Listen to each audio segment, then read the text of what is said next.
Sadiq ini adalah berprinsip sebab dia masih lagi pegang kepada anti hoi-hoi-ahoy. Yang lain semua hoi-hoi-ahoy. So if you're asking him to resign and vacate, you vacate your seat first.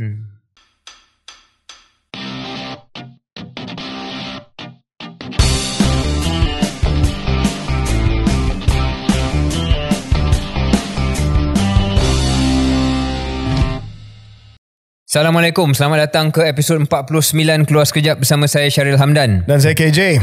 KJ, minggu ni, episod ni banyak kita nak bercakap, tapi saya nak mulakan, saya ajak kita mulakan sambungan kepada beberapa topik yang kita bincang episod 48. Terutamanya fallout ataupun maybe not fallout but the implication daripada PRK Pulai dan juga PRK Simpang Jeram. Satu, kita nampak Presiden UMNO, Pengerusi Barisan Nasional begitu excited dalam Kongres DAP dan beberapa kenyataan yang beliau keluarkan. Tapi saya tak minat nak mula kat situ. Nak mula dengan seorang ahli politik yang mungkin ada potensi jadi keluar sekejap. Oh ya? Sebab KJ sebelum ini pernah mengatakan KJ dah menjadi fan kepada individu ini, iaitu, tak sampai tahap tu kot. Oh, belum lagi. Belum lagi. Tapi potensi adalah kerana namanya Isham Jalil. Dia ketua penerangan UMNO dulu, menggantikan bekas ketua penerangan UMNO yang dikeluarkan ataupun digantung daripada parti. Isham Jalil menjadi ketua penerangan UMNO selepas Syaril. Just give the context first. Tapi Isham Jalil ni dia ada latar belakang yang agak unik. Sebelum dia berkecimpung dalam politik, dia sebenarnya pegawai kerajaan. Yes. Dan antara tugas akhir di dalam penjawat awam adalah pegawai khas kepada Datuk Seri Bosku, Datuk Seri Najib. So This konteks dia lah. Yes, bagi yang mungkin tidak tahu, dia seorang penyokong tegar pada Datuk Seri Najib lah. Dan telah pun semakin lama semakin maju dalam kerjaya dalam UMNO. Tapi setakat yang kita rekod ini, dia dah keluarkan dua kenyataan yang agak dramatik je. Pertama, dia katakan bahawa UMNO sepatutnya bertanding dalam pilihan raya tanpa perlu sokongan ataupun tanpa perlu bersama Pakatan Harapan DAP, tapi UMNO sepatutnya go solo, bertanding secara solo. Itu statement number one yang dramatik. Statement number 2 ialah yang baru keluar saat kita rekod ini, iaitu dia mengatakan ada ura-ura bahawa dalam mesyuarat Majlis Kerja Tertinggi UMNO akan ada lagi ahli-ahli yang dipecat, dan dia membayangkan mungkin dia salah satu daripadanya. Sama ada itu adalah kenyataan dramatik yang sengaja untuk mendapatkan perhatian atau tidak. Ternyata KJ, yang kita nak mula perbincangan kita adalah ada grup dalam UMNO ni, terutamanya yang align to Bosku dan Datuk Najib, who's clearly taking a different stand. Kenyataan Isham Jalil perlu dibaca bersama dengan posting yang Syaril telah rujuk pada episod yang lepas. Syaril tak attribute posting tersebut yang dibuat oleh Lim Sian Si. Lim Sian Si ni dikenali sebagai proxy Bosku lah. Kita pun tak tahu nama benar je Lim Sian Si ke nama dia lain. Eric something maybe. Maybe. Tapi Lim Sian Si ni dikenali sebagai admin untuk camp Bosku lah. Correct. So Isham Jalil, Lim Sian Si telah keluarkan kenyataan dalam Facebook setelah tamatnya pilihan raya kecil di Simpang Jeram dan juga Pulai, yang menunjukkan bahawa sokongan Melayu banyak beralih ke Perikatan Nasional. Sokongan Melayu UMNO beralih kepada Perikatan Nasional. Disusuli dengan kenyataan yang disebut oleh Syaril tadi, Isham Jalil, yang juga dikenali sebagai penyokong tegar Bosku, yang mengatakan bahawa screw this thing with PH. Kalau kita nak hentikan hemorrhaging ataupun sokongan Melayu ni beralih daripada UMNO ke PN, kita kena go alone. So konteks dia adalah ini datang daripada Camp Bosku. So what is your interpretation, Syaril? Apa interpretasi Syaril berkenaan dengan apa yang sedang berlaku? Adakah ini usaha untuk, macam saya sebutkan dulu, untuk kita start bincang the return of Bosku? I think in a word, yes. Dan itu agenda ataupun usaha yang dibuat oleh kelompok ini, kerana this is not coincidence, and we both dah tahu tentang politik dalaman parti UMNO ni, dan memang itu cara dia. Tekanan-tekanan yang diberikan, dan ini adalah permulaan menunjukkan bahawa ada satu kelompok dalam parti UMNO yang tidak akan ikut saja gerakan yang mahu memesrakan lebih rapat lagi UMNO dengan Pakatan Harapan, iaitu kelompok majoriti Majlis Tertinggi, kelompok Presiden. Tapi Syaril, nak balik kepada point saya tadi, tak berapa jelas jawapan Syaril. Isham Jalil kata kita kena pisahkan diri daripada PH, go solo dan membina semula UMNO. Kalau tidak, sokongan Melayu akan terus pergi ke Perikatan Nasional. Tapi apa yang tak disebut oleh Hisham tu, conditional on bosku, I think what yes, they're trying to bring something else. Sebab kalau dia bawa message yang sama, iaitu we can still carry on dengan Pakatan Harapan, maka mungkin tidak ada impetus untuk another person come in, right? This other person of course is probably going to be Datuk Najib lah. That is the angle lah kan. Jadi dia perlukan membawa satu narrative messaging dan approach pendekatan yang lain daripada yang sekarang untuk menjadi pencetus kepada why there needs to be a return of somebody, and we know who that somebody is. So saya nampak kita akan pantau perkembangan dalam UMNO. Basically, sorry KJ, nak sambung lagi. Naratif ini adalah untuk mereka mesti menekankan naratif bahawa UMNO is not doing well. Kalau naratif adalah UMNO tengah okey, UMNO tengah bangkit, UMNO dah repair, maka tidak ada impetus, tak ada pencetus, tak ada keperluan untuk orang lain balik. Tetapi kalau Hisham Jalil dan yang sewaktu dengannya sentiasa memberikan bayangan kepada ahli UMNO bahawa UMNO tidak sihat lagi, dan adalah sebab. Syaril rasa dalam UMNO sekarang ni, dalaman lah, sebab saya pun dah tak ada bersama dengan UMNO, naratif mana yang lebih dominan yang diterima oleh Akaumbi? Adakah naratif daripada kem Presiden, iaitu dengan kemenangan Simpang Jeram dan juga Pulai ini menandakan kebangkitan semula UMNO. Ini menandakan bahawa UMNO sudah turn the corner, sudah pun bangkit daripada tilam nazak dan sekarang ni sudah mula bergerak aktif semula. Ataupun naratif Hisham Jalil lebih diterima oleh Akaumbi, iaitu janganlah kita menyedapkan hati. Sebenarnya Simpang Jeram dengan Pulai menandakan seperti mana pilihan raya negeri bahawa UMNO ni masih lagi nazak. Yang kedua KJ, kerana bukti peralihan undi orang Melayu itulah bukti bahawa Akaumbi dan juga penyokong asas UMNO sebelum ni tak membeli naratif asas ataupun naratif pertama daripada kem Presiden. Itu satu. Nombor dua, bukan yang menang ni bukan UMNO tau. Kadang-kadang orang lupa pula. Yang menang ni adalah Pakatan Harapan ataupun calon amanah. UMNO tak bertanding pun kat sini. So tak boleh lah nak tiba-tiba ambil kredit.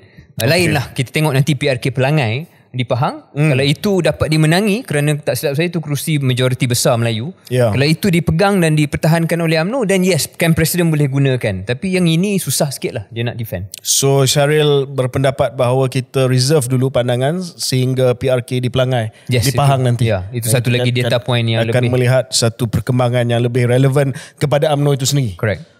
Okay. Habis fallout ke ada isu lain? Ada isu-isu lain yang mungkin kita nak bincangkan, tapi another one kalau boleh pindah sekejap tu international issue KJ sebelum kita balik ke. Okay. Boleh. Jauh kita pergi ni daripada Hisham Jalil ke international. Okay, tak apa. Dia belajar Harvard dulu, so okay lah. Okay. Wow. Saya sengaja pergi ke international kerana di episod sebelum ini 48 kita ada bincang sedikit tentang kedudukan China, dan sebelum kita masuk ke topik-topik baru yang kita nak bincang episod ini, saya ingat nak sekali imbas lagi je beberapa update kemaskini kepada apa yang berlaku di sidang kemuncak G20 yang kita bincang pada episod lalu. Beberapa perkara yang menarik perhatian. Pertama adalah kesan ketiadaan Presiden Xi Jinping ni nampak ada kemenangan moral kepada Amerika Syarikat. Misalnya ada satu perjanjian Partnership for Global Infrastructure and Investment, PGII, and India Middle East Europe Economic Corridor. Dua perjanjian ini yang memberikan satu gambaran bahawa ada hubung jalin yang lebih rapat antara India, Kesatuan Eropah, Timur Tengah dan juga Amerika Syarikat melalui projek-projek infrastruktur prasarana untuk membangunkan rangkaian rel dan juga lautan yang akan dibiayai antara lain oleh dana daripada Amerika Syarikat lah. So that's the deal. Why this is interesting? Kerana ini seolah-olah mungkin respon yang lambat sikit, tapi respon kepada Belt Road Initiative, BOR dulu, yang kita pun ada terbabit sedikit waktu zaman sebelum 2018. Dan BRI ni, Belt and Road Initiative daripada China ini adalah satu usaha presidensi untuk meluaskan pengaruh geoekonomi dan geopolitik China. Sekarang ini BRI seolah-olah sedikit hambar, dan Amerika Syarikat bawah Joe Biden selepas Donald Trump mula masuk kembali dalam memberikan pengaruh yang lebih kuat kepada negara-negara membangun, termasuklah dengan perjanjian-perjanjian yang saya maksudkan ini ataupun saya terangkan ini. Ia berlaku pada saat yang sama di mana Perdana Menteri Itali Giorgia Meloni dikatakan telah pun melahirkan hasrat negaranya Itali untuk tarik diri daripada BRI yang dipimpin oleh China itu. Jadi not so good news for China lately.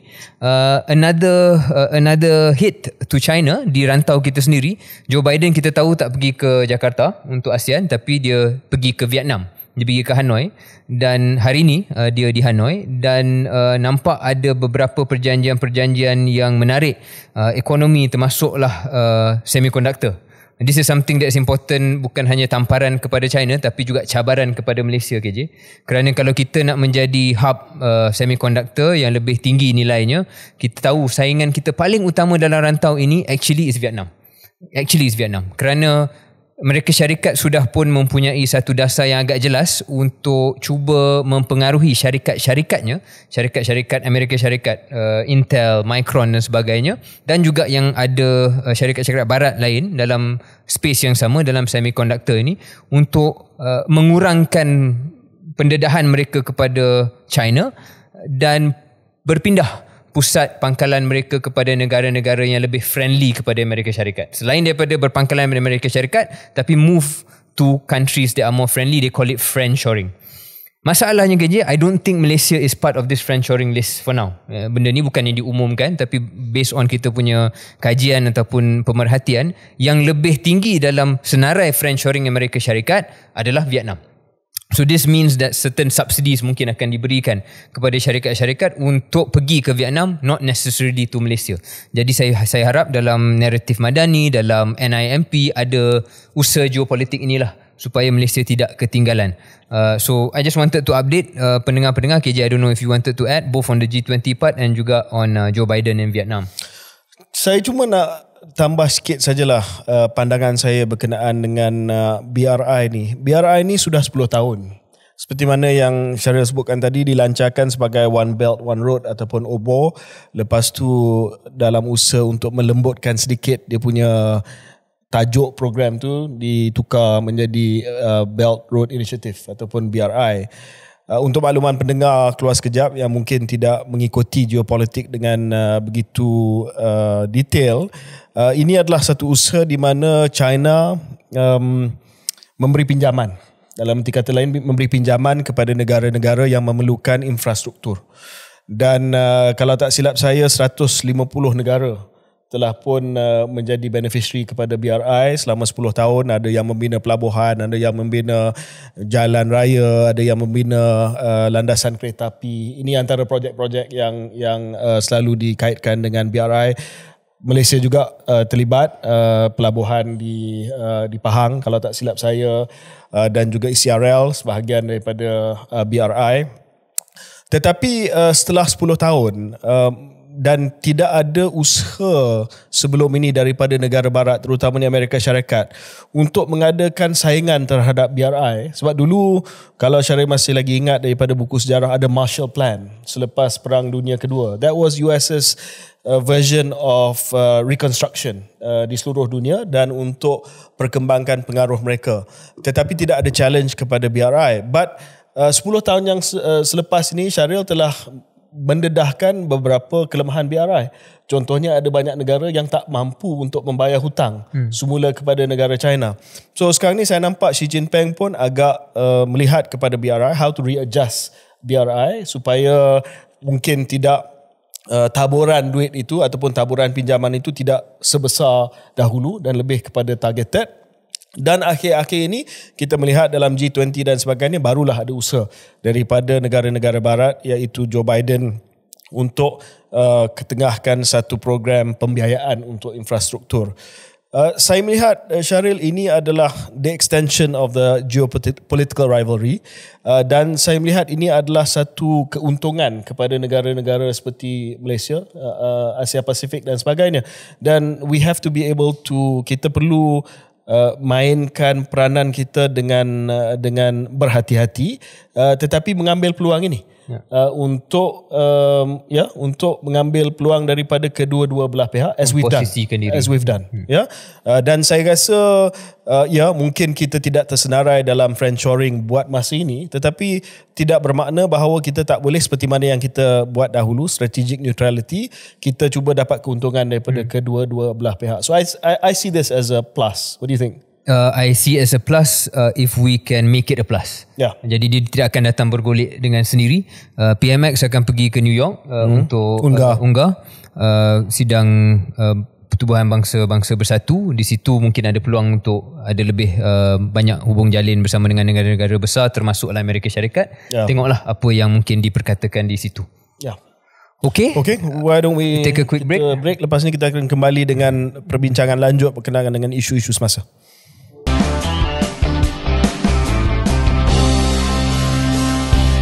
Selamat kembali ke episod ke-49 Keluar Sekejap. Syaril, kita dah bincang fallout daripada PRK, kita dah bincang sedikit berkenaan dengan G20 dan juga keseimbangan antara BRI, China dan juga usaha yang baru daripada Amerika Syarikat.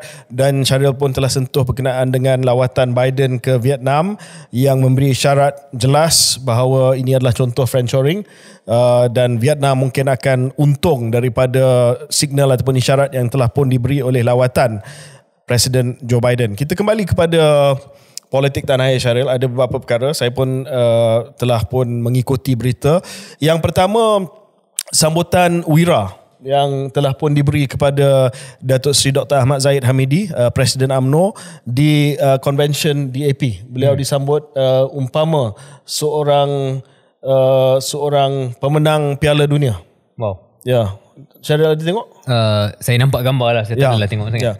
Jadi bila saya melihat kepada gambar tersebut dan sambutan dan juga aura Datuk Zahid Hamidi sebagai all-conquering hero yang telah pergi ke Kongres DAP, I sense no irony. No irony, tak apa, it's okay. Saya nak lontarkan satu pandangan yang saya minta Syaril discuss. Okay, dia punya teori ni begini.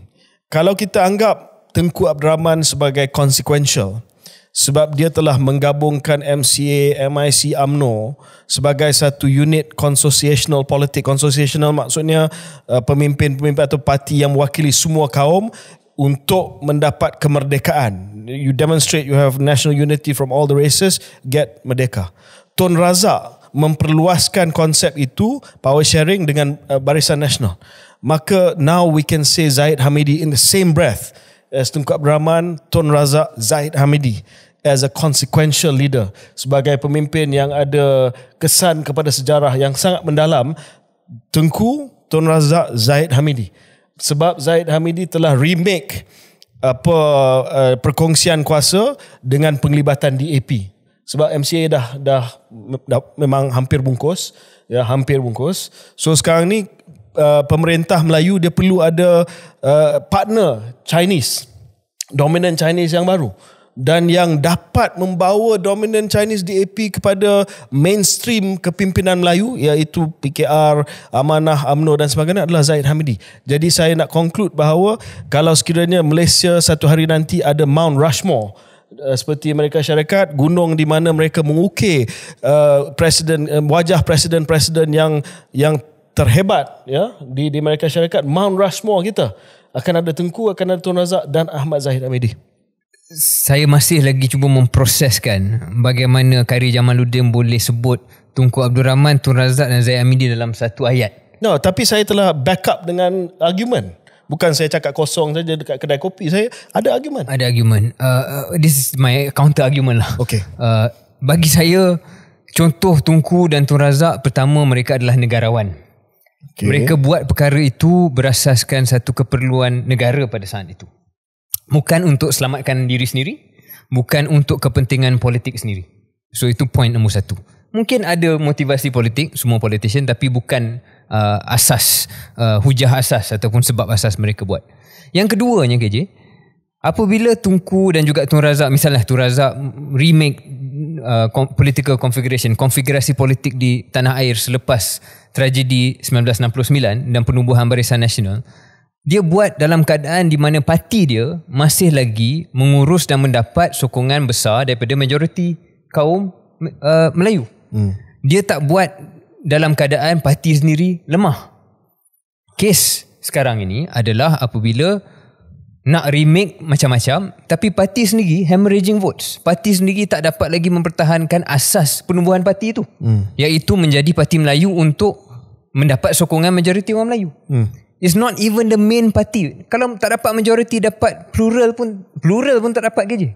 It's not number one for orang Melayu.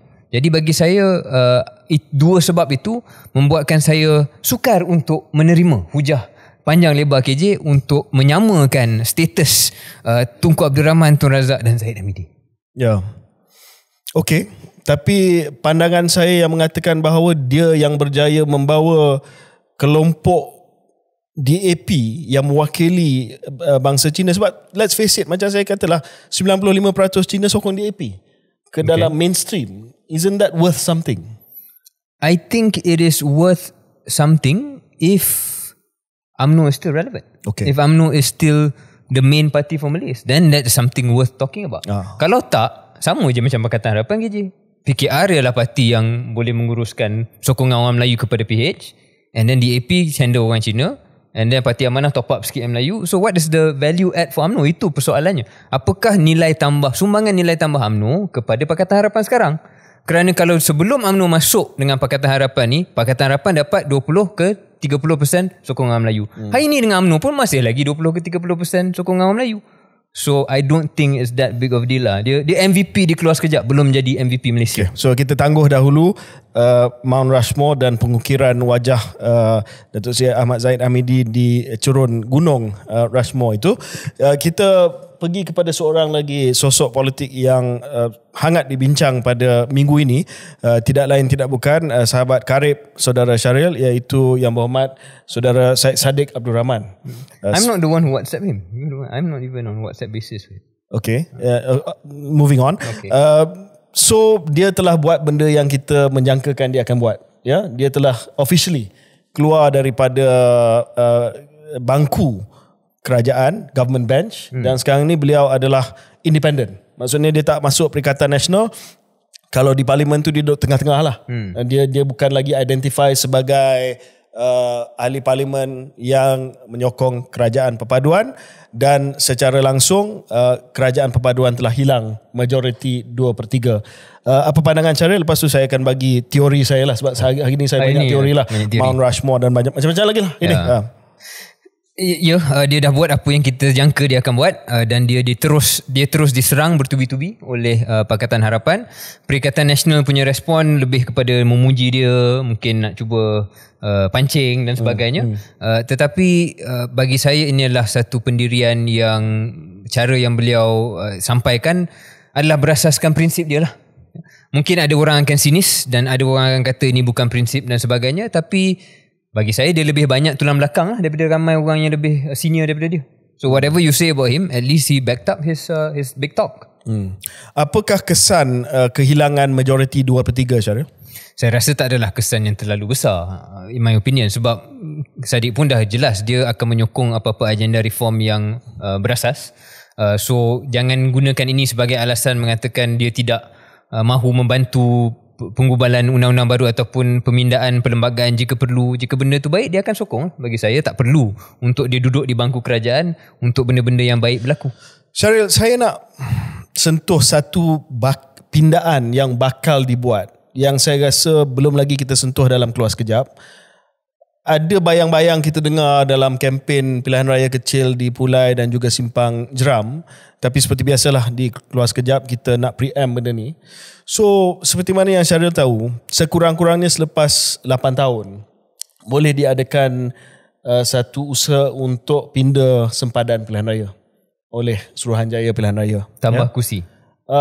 Ataupun ubah sempadan. Ya, dia boleh tambah kursi di peringkat negeri dan juga di peringkat persekutuan. Tapi saya nak sentuh soal peringkat persekutuan sebab ramai yang tak tahu, ramai yang kata nak pindah sempadan ini, nak buat delimitation exercise or delineation, electoral delineation perlu 2/3 di parlimen. Tak, sebenarnya tak. Tak perlu. Ya, sebab dia hanya perlu kepada pindaan biasa saja. Ya, kepada akta pilihan raya. Cuma kalau nak tambah ataupun kurangkan bilangan kerusi parlimen di setiap negeri dan di seluruh negara. Di parlimen kena ada pindaan perlembagaan. Sebab dalam perlembagaan kita disebut 222 kawasan parlimen. So of course boleh buat limitation ataupun delineation tanpa pindaan, tetapi apa yang sebenarnya kita dengar daripada desakan bawah PH ni, penambahan kursi. Dan justifikasi mereka sangat-sangat jelas. Mereka kata kawasan-kawasan di bandar ni yang diwakili oleh DAP, PKR dan sebagainya, pengundi dia dah sampai 300,000. 250,000 lebih. Bangi, Puchong. So dia asing, takkanlah kita tak boleh minta supaya kawasan-kawasan ini dipecah. Tapi kalau nak pecah, perlu pindaan kepada perlembagaan. Dan dalam hal ini, tindakan Syed Saddiq adalah satu tindakan yang akan ada konsekuens. Sebab tak tahu sama ada dia akan memberi sokongan ke tidak. Sebab itu akan ada direct political impact kepada pilihan raya yang akan datang. Maknanya Saddiq dan sesiapa sajalah, bukan Saddiq saja, MCA, MIC perlu diyakini ataupun diyakinkan bahawa sebarang usaha untuk buat sempadan baru, tambah kerusi adalah perkara yang adil lah untuk mereka juga, dan bukan hanya satu pihak. Dan jangan kita lupa juga, kalau kita dan episod akan datang akan kita bincang soal pembentukan Malaysia, sebenarnya ada persefahaman bahawa kerusi-kerusi dekat Sabah dan Sarawak mestilah menghampiri 30% daripada kerusi Dewan Rakyat. 1/3. So kalau nak tambah kerusi di, katalah di Kuala Lumpur, di Lembah Kelang dan sebagainya, you have to add seats in Sabah and Sarawak. And in fact more, right? Because you're already under 35% now. It's under 1/3. So ini semua perkara yang perlu kita monitor, dan sudah pasti keputusan Saddiq ini akan ada kesan kepada pindaan, jika berlaku pindaan kepada perlembagaan nanti. Dan something that we can continue to monitor. Tapi balik kepada teori saya, Syaril. What's the theory? My theory is this, okay? Kita tengok, saya bacalah antara komen-komen daripada PH. So Angkatan Muda Keadilan menggesa Syed Saddiq untuk mengosongkan kerusi parlimen MUA. Dan kita tengoklah selepas itu banyak ataupun ramai pemimpin-pemimpin PH yang telah minta supaya Syed Saddiq vacate kursi MUA, sebab mereka kata Syed Saddiq menang atas sokongan pengundi terhadap PH. So basis argument ni adalah Syed Saddiq menang kerana pengundi di MUA sokong PH dan sokong platform PH. Sebab itu dia bagi kepada Syed Saddiq. Nak dengar counter argument saya? Sure. Counter argument saya, patut ahli-ahli parlimen PH yang letak jawatan. Sebab? Dan bukan Syed Saddiq. Sebab Syed Saddiq adalah ahli parlimen yang jujur dengan polisi platform PH. Iaitu tidak bekerjasama dengan UMNO dan Zahid Hamidi. Correct or not? Betul. Tak ada siapa yang ingat soal manifesto PH lah. You ingat manifesto PH? Tak. Orang undi PH pada pilihan yang lepas kerana hoi hoi ahoy. Itu lagu ultimate, hoi hoi ahoy, penyamun. Correct? Betul. So Syed Saddiq seorang saja hari ni daripada kumpulan PH dulu yang masih lagi pegang kepada prinsip tolak hoi hoi ahoy. Yang lain semua hoi hoi ahoy. So yang kena letak jawatan dan minta balik mandat daripada pengundi ni adalah PH, sebab they violated dia punya janji kepada rakyat. Boleh? Saya rasa teori ni logik. Teori yang nombor 2 ni logik. I mean of course this is said in jest. Bukanlah you minta untuk semua letak jawatan. Tetapi kalau nak gunakan hujah tu against Saddiq, sebenarnya tengok diri sendiri. Sebab saya dah berulang kali cakap saya bukan penyokong utama Saddiq, tapi saya tak suka pembuli. I don't like bullies. Dan saya tengok Saddiq dibuli sekarang ni. Dan seolah-olah dia, orang kata dia yang sebenarnya tak ada prinsipal. Saya nak bagi tahu kepada Saitro PH ni, prinsip ejaan dalam bahasa Inggeris adalah principle, P-R-I-N-C-I-P-L-E, bukan P-A-L. Principal itu adalah pengetua, bukan prinsip. Okay? Guru besar. Guru besar. So get it right. Principal. Okay. So Sadiq ini adalah berprinsip. Sebab dia masih lagi pegang kepada anti hoi-hoi-ahoy. Yang lain semua hoi-hoi-ahoy. So if you're asking him to resign and vacate, you vacate your seat first. What do you think? No, I think fair point. Fair point. Ya, sampai saya kena ulang dua kali. So saya rasa okay, just but very briefly, Syaril, on this issue. What next for Sadiq, do you think? Oh, it's gonna be tough. Dia mungkin akan sentiasa diserang dan mungkin tahap benci orang kepada lawan ini, dia akan jadi antara top 3, top 5 lah figura-figura yang akan diserang oleh Pakatan Harapan dan juga Barisan Nasional. Dia akan perlu mengurus bagaimana persepsi bahawa dia adalah Trojan horse kepada Tun Mahathir. Sebenarnya dia adalah ejen Perikatan Nasional. Biasalah dalam logik binary penyokong-penyokong terlalu totok Pakatan Harapan ni, kalau ada kritik Pakatan Harapan, maka secara definisinya anda adalah ejen Perikatan Nasional. So that is their 2D logic, right? So saya tengok mungkin Sadiq kena pandai uruskan perkara tu, sebab PN will be friendly to him, understandably. Sure. Dan dia kena tunjukkan, sebab antara serangan dakwaan penyokong PH ni adalah bila hal-hal PN ni dia diam. Bila PN buat salah, dia tak cukup bersuara. Maka dia sebenarnya bukan independen, sebenarnya dia adalah PN, sebenarnya dia adalah Mahathir. Dan dia kena adjust dia punya approach untuk tunjukkan ada keseimbangan di situ. Kalau kita bercuti, Syaril, katalah Syaril bercuti, saya pun bercuti, dan kita malas buat KS virtually, mungkin Sadiq dengan Hisham Jalil boleh take over kejap boleh? Okay, boleh. Okay. Let's see what happens. Kita break seketika dan kembali selepas ini.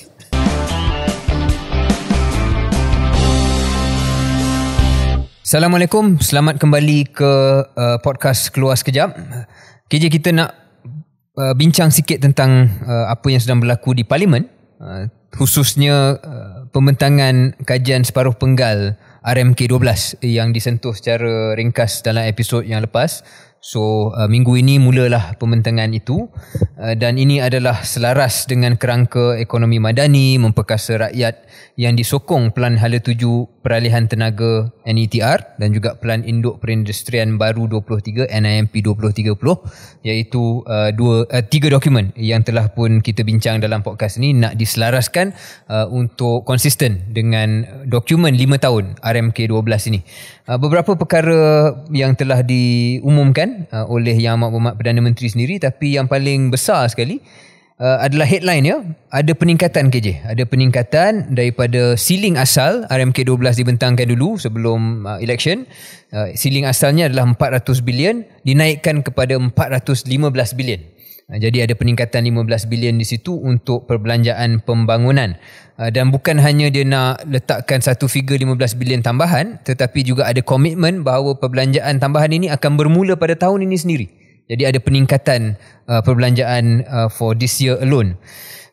Antara perkara lah yang nak ditekankan, keutamaan perbelanjaan adalah kepada infrastruktur asas untuk rakyat, kesihatan sebanyak 1,200 klinik daif, pendidikan, komitmen untuk baik pulih sekolah-sekolah daif di Malaysia, rangkaian jalan, pengangkutan, tenaga, keterjaminan makanan. Ini menarik. Infrastruktur kawasan infrastruktur kawasan sawah di Madar, Kedah sebanyak 3 bilion, tebatan banjir. Semualah projek-projek pembangunan yang diberikan keutamaan melalui KSP. Ni infrastruktur kawasan sawah di Madar ni, Syaril, mungkin untuk sekincankan kawasan jelapang padi di Kedah kot. Sebab banyak komen saya baca daripada minggu lepas ataupun episod lepas, kata memang sistem peparitan dan saliran yang menjadi masalah. Yang menjadi mungkin perbezaan lah. Harap-harap begitu dan boleh membawa kepada soal keterjaminan makanan yang lebih baik.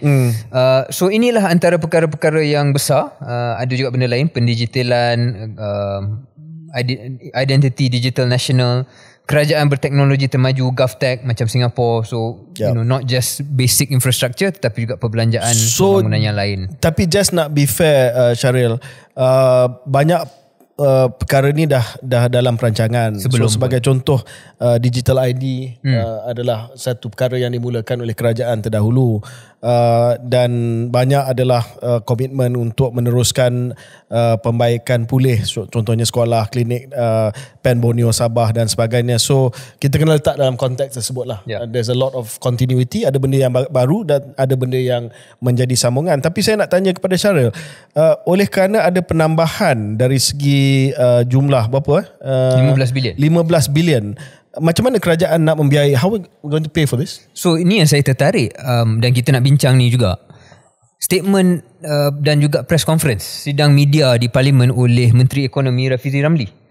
Dalam press conference yang saya tengok tadi, beliau dengan jelas mengatakan bahawa sasaran defisit fiskal 3.5% itu masih kekal dan bermaksud, ini ayat dia sendiri, maksudnya pertambahan perbelanjaan ini bukan datang daripada pinjaman baru. Dia, in his own words, this is not a borrow and spend, implying it is a tax and spend. Okay. Right? Sebab how else you, unless you taking more dividend Petronas. Explain sikit kepada pendengar, kalau nak belanja ni biasa ni ada dua sumber lah. Ya, sama ada kita cukai ataupun kita pinjam. Mungkin cukai tu boleh tambah sikit satu sub definition, boleh ambil dividen lah. So kalau ambil dividen Petronas, tidaklah kita pinjam, tidaklah kita juga cukai, tapi macam cukai lah. Maknanya kita ambil daripada sumber-sumber tersebut.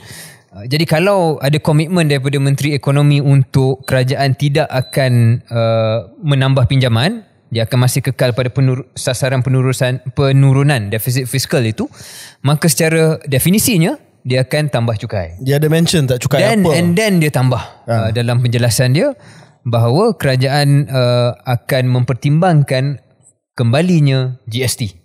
Nah, sebelum tu ada lagi. Sebelum tu dia ada juga mengatakan capital cukai keuntungan modal. Cukai keuntungan apa modal. Apa benda tu? Capital gains tax.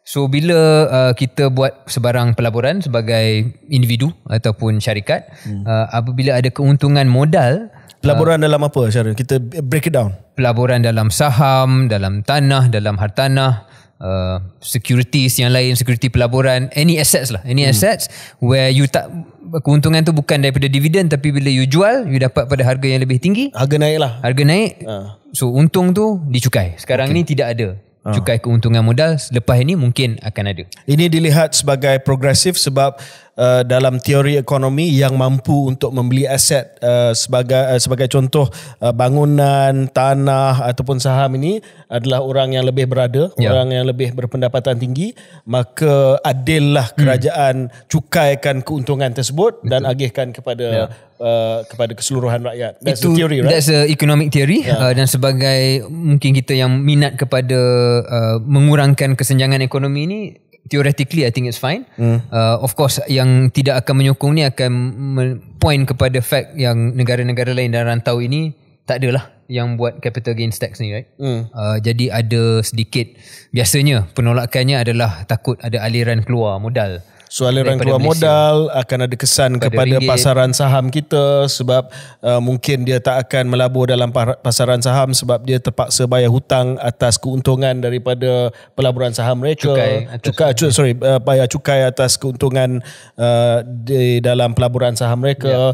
Pasaran hartanah pun mungkin terjejas, mungkin akan keluar, ada aliran keluar. So that's always the classic argument against. Tapi kita tahu PMX dan pentadbiran dia dan ideologi dia tak minat dengan hujah-hujah yang dilihat terlalu pro-capital owner, ataupun menganggap bahawa apa yang bagus untuk capital owner maka ia akan bagus untuk ekonomi. That's a typical argument, right? Which I think Anwar and Co don't buy lah. Dia lebih interventionist direct, do what is right for inequality to be reduced, dan capital gains tax is one. Ada tak disebut untuk kategori apa, untuk nilai ambang apa, untuk percentage apa? Belum ada sebarang perincian.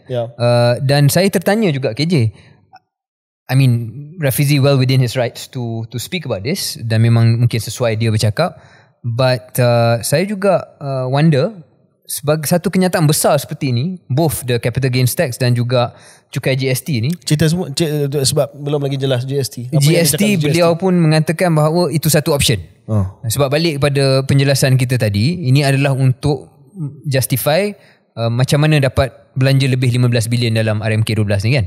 Dia kata dia tak akan tambah pinjaman, maka cukai yang terbuka untuk dibuat adalah cukai keuntungan modal dan dia tak tolak pelaksanaan semula GST. Ini adalah dua kenyataan yang ada kesan politik besar KJ. Dan saya tak kata Menteri Ekonomi tak boleh buat perkara ni, memang mungkin patut, tapi saya harap ada backup lah daripada Cabinet Minister selepas ini. Jangan seperti progressive wage model. Tak ada backup. Yang saya dengar, tak dengar pun Menteri Sumber Manusia banyak bercakap tentang. Tapi saya rasa untuk yang ini susah nak backup, Syaril. Because? Sebab yalah, antara sahabat-sahabat anggota Jemaah Menteri A, B, C, D, G, S, T. Ya. Apa dia nak cakap sebab ni? Takkan dia nak nyanyi lagu baru pula? Tapi kalau dia boleh compromise prinsip yang tu, takkan yang ni tak boleh compromise kan? Sedap kita main lagu-lagu ni. Hoi hoi hoi, A, B, C, G, S, T.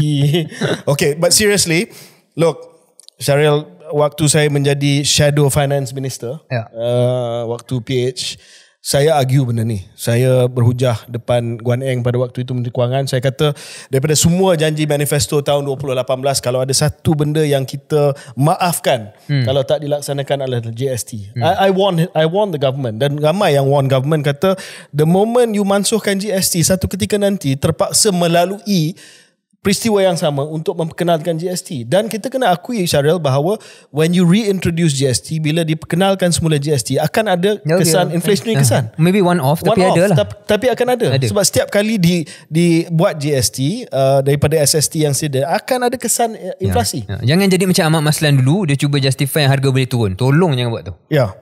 So saya melihat ni satu pengumuman yang berani. Ada juga pengumuman yang mungkin Syahda tak sentuh tadi berkenaan dengan komitmen untuk selaraskan subsidi yang telah pun dibuat. Jadi ada savings lah. Selain daripada cukai, dia boleh save juga. So kita nampak bahawa hala tuju semakin jelas. Ada keberanian di pihak PMX dan juga kerajaan untuk mengambil keputusan-keputusan yang agak sukar nanti. So kita tunggulah detail yang akan datang dalam pembentangan belanjawan. Saya rasa semua detail disebutkan oleh Rafizi akan dibentangkan pada belanjawan nanti. Cuma KJ, kita sokong satu direction hala tuju yang lebih jelas, dan ini salah satu contoh menjelaskan hala tuju itu, walaupun yalah perlu hadap dengan lagu-lagu lama yang pernah dinyanyikan oleh orang dalam kabinet sekarang. Tapi point dia KJ, political point pula ialah ini juga mungkin benda yang Perikatan Nasional kena fikir. Macam mana dia nak respon kepada isu ni? Kalau fikir secara politik, ini peluang untuk mereka mengkritik dan mainkan isu ini, dan saya yakin perkara itu akan mereka buat. Sama ada efektif atau tidak, kita tengok. Dan bila perkara itu berjalan, maka ia menjadi ujian kepada komunikasi Pakatan Harapan. Komunikasi kerajaan. Adakah mereka dapat menjelaskan isu ini dengan lebih yakin dan lebih baik? Saya fikir kalau Rafizi is involved in the comms, it can be better than usual lah. Sebab ada beberapa isu-isu yang kontroversi yang kalau kita lihat Rafizi ke belakang. Isu DNAA dan sebagainya, I don't think he's going to talk much about that lah. Dia tak nak pun handle benda tu. Tapi bila hal seperti ini, saya yakin dia boleh memainkan peranan yang lebih baik. So kita nak saksikan permainan politik antara kedua-dua kerajaan dan juga Perikatan Nasional sebagai pembangkang, siapa yang akan dapat mileage ataupun dividen politik daripada perkara ini. Cuma Syaril, sebelum kita tutup topik ni, sebab dulu waktu saya menjadi jurucakap kewangan di Parlimen untuk pembangkang waktu Pakatan Harapan 1.0, saya bagi nasihat jangan mansuhkan GST kalau nak kurangkan kadar dan sebagainya, sebab bila dah dimansuhkan akan ada masalah nanti bila nak diperkenalkan, seperti mana yang kita hadapi pada hari ini. Tapi saya ada baca juga banyak komentar yang mengatakan bahawa perkenalkan GST tapi pada kadar yang rendah. Komen saya begini, dia mungkin bukan 6%, tetapi dia tak boleh revenue neutral juga. What's the point? What's the point? Kalau you are going through the whole process of bringing back GST dengan segala political capital, modal politik dan belanjakan untuk perkenalkan GST, dia tak boleh, kutipan dia tak boleh sama dengan SST. Dia kena lebih daripada tu. So apakah peratusnya? 4%, 5%, whatever. Saya rasa pihak custom dan pihak pembendaharaan sedang buat model dan akan bentangkan kepada Menteri Kewangan dan juga Jemaah Menteri bahawa ini adalah tahap yang kita rasa boleh mengambil kira soal kenaikan harga, inflasi, dan pada masa yang sama not revenue neutral ataupun akan menyumbang lebih kepada kantong kerajaan daripada SST. Ya, make sense KJ. Yep. Dan kalau kita berbalik kepada GST dulu waktu zaman BN, antara masalahnya untuk komunikasi ialah dakwaan bahawa dan persepsi bahawa GST ni membebankan rakyat dan duit itu digunakan untuk bayar hutang 1MDB. Sama ada betul atau tidak itu persepsi tu dapat bertapak dalam minda pengundi sehingga terjatuhnya kerajaan Barisan Nasional pada 2018. Saya pernah mencadangkan KJ bahawa kutipan-kutipan cukai yang mungkin kontroversi ataupun ada kesan besar kepada rakyat seperti GST ini kutipannya dihadkan penggunaannya kepada hanya perkara-perkara tertentu dan diperjelaskan kepada rakyat. Maknanya you ring fence the kita collections. tak pernah secara rasmi ring fence, Syaril. Tapi boleh tak dipertimbangkan kalau kita rasakan benda itu baik sebab apa KJ? Dia bukan untuk kali ni je, tetapi untuk menjustifikasikan kutipan GST dan penambahan besok-besok mana kita tahu. Saya faham. Dan hanya digunakan kepada perkara yang rakyat akan suka, buat sekolah ke buat jalan, all these things, benda yang bagus, dan bukan untuk bayar gaji menteri, bukan untuk gaya benda-benda yang boleh dijadikan isu kontroversi. Cuma boleh tak saya bagi hujah balas sebagai bekas anggota Jemaah Menteri. Ya, idea untuk kita mengkhususkan perbelanjaan tertentu bagi kutipan tertentu memang pernah ada. Contoh ya, saya pernah cadangkan supaya kutipan cukai daripada penjualan rokok hanya boleh diguna untuk kesihatan sahaja. Right. Tetapi hujah balas yang kita selalu terima daripada pembendaharaan adalah itu menghadkan kuasa dan skop perbendaharaan untuk menentukan. So itu sajalah komen saya. Perbendaharaan akan selalu kata kalau kita ring fence terlalu banyak, maka keputusan agensi pusat, perbendaharaan dan EPU untuk gunakan duit itu dalam keadaan yang luar biasa, contoh, akan lebih terhad. That's the only issue. Yeah, understand. Tapi I think as a communication strategy, ataupun untuk menang hati rakyat, ini salah satu caranya lah yang saya cadangkan kerana percayalah Perikatan Nasional Pembangkang akan gunakan poin ini sampai ke PRU16. Okay. Kalau dia buat GST. Alright. Okay, let's take a break and then maybe finish up with some questions. Okay.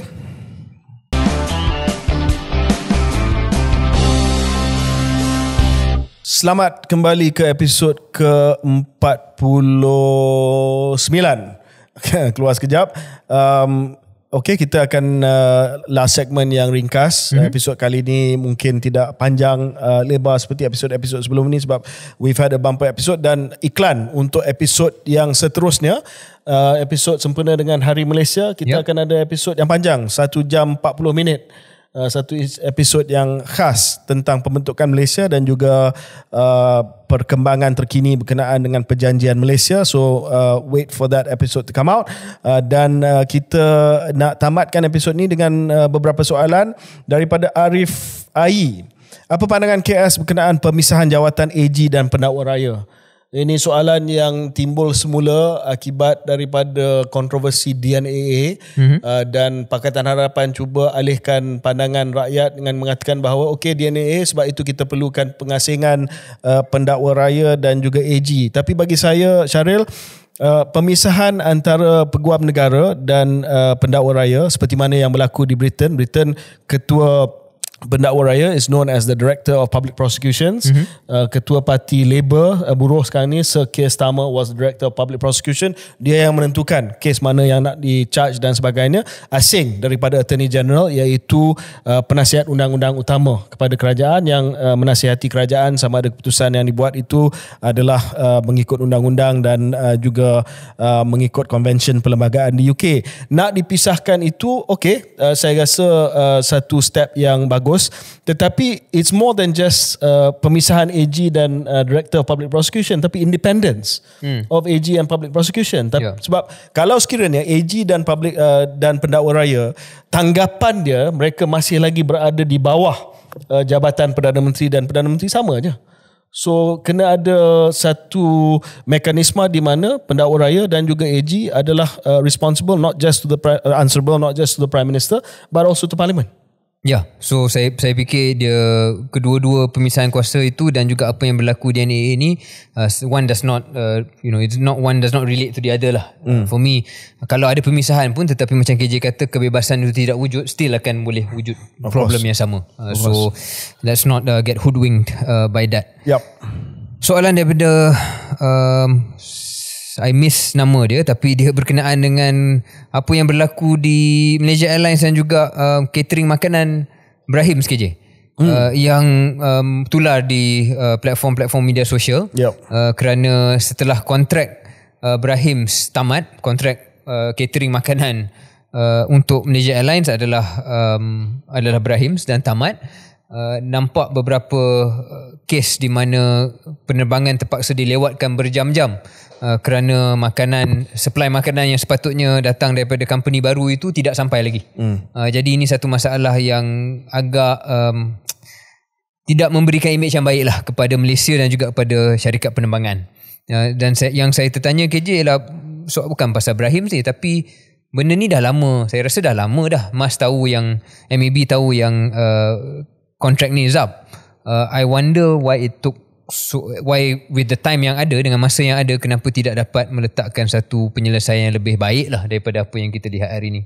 So just I hope MAB can fix the problem quickly. Okay. By the way, many episodes ago I grumbled about the safety video and you defended it. I've seen dalam social media ramai dah yang juga menyokong pendirian saya bahawa video keselamatan Malaysia Airlines tolonglah tukar kerana terlalu cringe. Okay, moving on. Yeah. Apa lagi ya? I got one. Razin 569. Abang saya lah, Syaril, tak nak try jadi KJ jadi DJ ke? Oh, ini susulan ataupun sama macam sindiran KJ tempoh hari bahawa saya tidak mempunyai platform mass market seperti dia. Saya tak nak try jadi DJ kerana saya tak sanggup bangun pukul 5 pagi untuk pergi ke studio. Kalau saya bangun 5 pagi untuk siap sedia untuk solat subuh KJ, kerana itu tanggungjawab kita. Tak ada, saja nak beritahu. Tapi yang lebih penting ialah I don't have the same desire lah untuk ada mass market punya audience itu. Kalau benda tu sampai, dia sampai. Dan saya harap boleh buat usaha-usaha lain lah. My name recognition and publicity is not the oxygen for me. Apa yang saya perlukan adalah lebih mendalam daripada itu. Are you okay? Okay. Saya speechless. Kerana? Sebab Syaril merapu lah. Betul lah point tu. Okay, take that out, man. I have higher purpose as well, Syaril. Yeah. No, but I'm just saying my higher purpose is not reflected. You're saying I have no higher purpose than publicity. No, I'm saying you need publicity maybe more than I do. No, I don't. Okay. Okay. Faiz Mat Jusoh, tips untuk bertutur dalam bahasa Inggeris dengan fasih. Syaril, okay. You lah. Okay. No. Saya tak boleh jawab soalan ni, Syaril, because let's be fair. I grew up in an English speaking environment. So orang akan kata KJ tak adil lah sebab dia dibesarkan di luar negara, di sekolah-sekolah antarabangsa, which is true. So I cannot say this. You have to say this as somebody that went through sekolah kebangsaan, and your English is passable. Oh, passable. Saya, pengalaman saya, I watch a lot of cartoons. Jadi kartun banyak menjadi tempat asas pertama saya faham sikit atau fasih sikit bahasa Inggeris. Itu satu. Baca buku. Saya banyak membaca buku Enid Blyton dulu, which is a bit controversial now kerana tidak begitu woke lagi dah. Tapi pada saat itu saya baca lah, dan itu adalah asas juga untuk kefasihan dalam bahasa Inggeris. Dan saya minat menulis. So my writing has always been maybe better than my speech. Dan saya memikir dalam bahasa Inggeris sewaktu menulis lah dan merangka. Alright, M. Izzat, ini soalan last daripada saya dan soalan last daripada Syaril lepas ni. What is your dream place to stay selain Malaysia? Is this a trap question because you know what the answer is? Selain daripada the obvious answer? No, I just say the obvious answer. I don't think you should lie. Just say London. Okay, it used to... I would definitely say London if you asked me like 3 years ago. But now it seems a bit different after Brexit, and maybe if I will start considering places like Dubai. Tempat yang mungkin lebih happening dan ada masa depan yang lebih cerah. So London or Dubai, if not for Malaysia tanah airku. You? Madinah Al-Munawwarah. Alah, tolong lah. Sebab saya rasa higher purpose dan spiritual di sana. Mekah Al-Mukarramah terlalu hektik kadang-kadang. I feel very hectic dekat Mekah, walaupun I feel saya nak dekat dengan Raudah, saya nak dekat dengan makam Nabi. That's where I feel most peaceful. I'm being serious. I don't know why you are making fun of, mocking me. Tadi saudara-saudara kata, saya ada higher purpose, saya tak suka publicity. Bila saya cakap saya nak tinggal di Madinah, you make fun of me. Because I know, okay, maybe I don't know. What? I don't know. Okay, I don't know. I shouldn't mock something like this. If it's When was the last time you went? Last time I went was maybe 5 tahun sudah. A bit long, right, for a place you wanna. Ya, tapi saya juga bukan jenis yang pergi every time sebelum Perhimpunan Agung saya pergi, every time sebelum Pilihan Raya. Saya pergi mesti ada purpose lah. Dipanggil. Ya, labaik Allah kita pergi. No, you're being serious. Okay, you're being serious. Okay. Okay. Yeah. Okay. Yeah. That's a good. One more. Okay, soalan last dari saya setelah back and forth antara saya dan KJ. I think this is the best question to end. Kalau KJ PM, siapa TPM? Dia pause, dia lambat jawab. Maybe the question is kenapa KJ yang kena PM? Dia bergantung kepada siapa yang bagi sokongan kepada saya lah. Kalau DAP? Kalau saya ambil iktibar daripada PMX. Right. Kalau yang memberi sokongan untuk saya dijadikan PM adalah siapa-siapa kita kena bagi PM. Of course. Look, but seriously, to me Syaril, of course kita berada dalam keadaan yang tidak ideal sekarang ni. Iaitu hang parlimen yang menjadi TPM ni adalah daripada kelompok yang memberi sokongan, tetapi dan saya tak pasti sama ada kita akan kembali ke keadaan yang ideal. Keadaan yang ideal adalah di mana ada kemenangan yang mutlak, ada kerajaan yang kukuh, dan TPM itu sebenarnya bukan hanya pembantu kepada Perdana Menteri tetapi successor. Saya percaya kepada succession planning ataupun usaha untuk kita mengurus generasi yang pemimpin yang akan datang. That's why you have to answer who your TPM is. Yeah, hold on. Wait. So sebab bagi saya jawatan TPM ni is a heartbeat away from becoming Prime Minister. Nauzubillah kalau apa-apa berlaku kepada Perdana Menteri, is the Deputy Prime Minister that's going to be the Prime Minister. Dan pernah berlaku kepada Tun Razak. Tun Ismail was heartbeat away. Tun Ismail passed away first. Tun Razak, then Tun Hussein. So dah kita melalui. So siapa yang jadi TPM ni dalam keadaan yang ideal, tanpa kita memikirkan sokongan yang perlu kita dapat daripada kelompok tertentu, is going to be the next Prime Minister if anything happens. Sure. So please be prepared. Okay. Thank you very much. No, I mean please be prepared in general. Tu pendengar keluar sekejap. Aku terperasan pula. Okay, see you next episode.